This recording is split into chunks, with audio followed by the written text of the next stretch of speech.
Hey, did you know that Tomb Raider sold 3.6 million copies?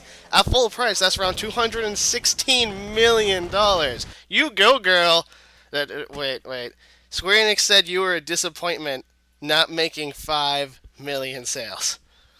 Okay, what? This is not the only game to have this treatment. The new Hitman, Sleeping Dogs, and Resident Evil all were supposed disappointments, despite sales in the millions.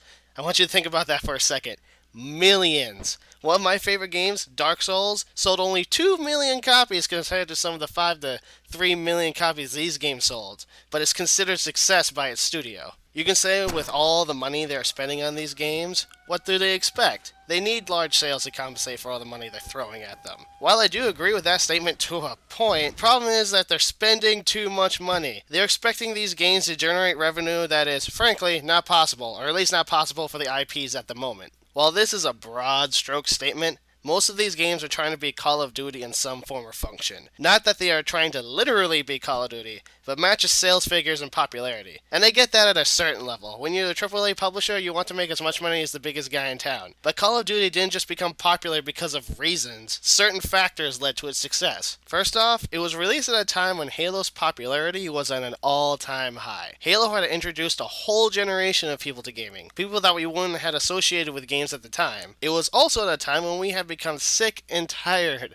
of World War II shooters. We had assaulted the beaches of Normandy so many times that it was nauseating. So Infinity Ward releases Modern Warfare, and with the backing of Activision's ad revenue, it comes out to huge success. Not to mention that while it was a new time period, Call of Duty was already well known, if again a bit trapped in the World War II era. So it was released to huge success, both commercially and critically, to a market that was ready for it. To top everything off, developers were burned cash on cool technology and updated engines to reach that kind of heights, yet Call of Duty is well known for reusing materials to create their new games. They even think that Call of Duty Ghosts is using a tweaked version of the current engine instead of making a whole new one. If you can remember back to a part of my rant where I talked about introducing games to people we wouldn't consider gamers, the reason I state this is because a lot of the sales that Call of Duty, Assassin's Creed, and Grand Theft Auto get aren't from gamers per se, just people who play games. I know that just came off as elitist and confusing, but hold on a sec, there's a reason for this distinction. In one of my college classes back when Modern Warfare 3 was coming out, I sat next to this kid that would see me playing games on my laptop, and he asked me what it was. So this started a small conversation between us about games. But all he played was Call of Duty, and that's it. He even skipped class to play Modern Warfare 3 the day after it came out. I mean, he also played Madden, FIFA, and NHL, and maybe sometimes Battlefield, but that's it. My brother plays Black Ops 2 all the time, and while he does have some games that I forced on him that he enjoys, that's pretty much all he plays, and not even that often. Are you seeing what I'm saying? They play games, but they're not really gamers. They don't identify themselves as such. Unlike me. I'm not saying that I'm better, but gaming takes a larger role in my life. I read news on it, I obviously comment on it, I pay more attention to it, and they use it as a means of entertainment and nothing more. These are the people that make up the majority of those sales figures. With this in mind, a readjustment is in order. You can't just expect your game to sell just because you throw money at it. If you don't have the means to advertise it as much as Call of Duty, if it won't appeal to that kind of fan base, or if it's a brand new IP, you can't just expect to get that kind of cash. Be realistic in your approach. Realize what actual reach your game can make and understand that a new IP will take several games to grow before it will hit major league sales numbers. The Walking Dead adventure game had a name behind it. Everyone knows what The Walking Dead is now. But they didn't go overboard. They budgeted it within their means. It's not highly technologically advanced, but it still made a profit, and a massive one at that. Look, it's time to have some realistic expectations and stop with the dreams of grandeur. Stop thinking that every game needs to be Call of Duty level success and start playing to the strengths of each game. If I still haven't convinced you that they have unrealistic goals and expectations, Halo 4,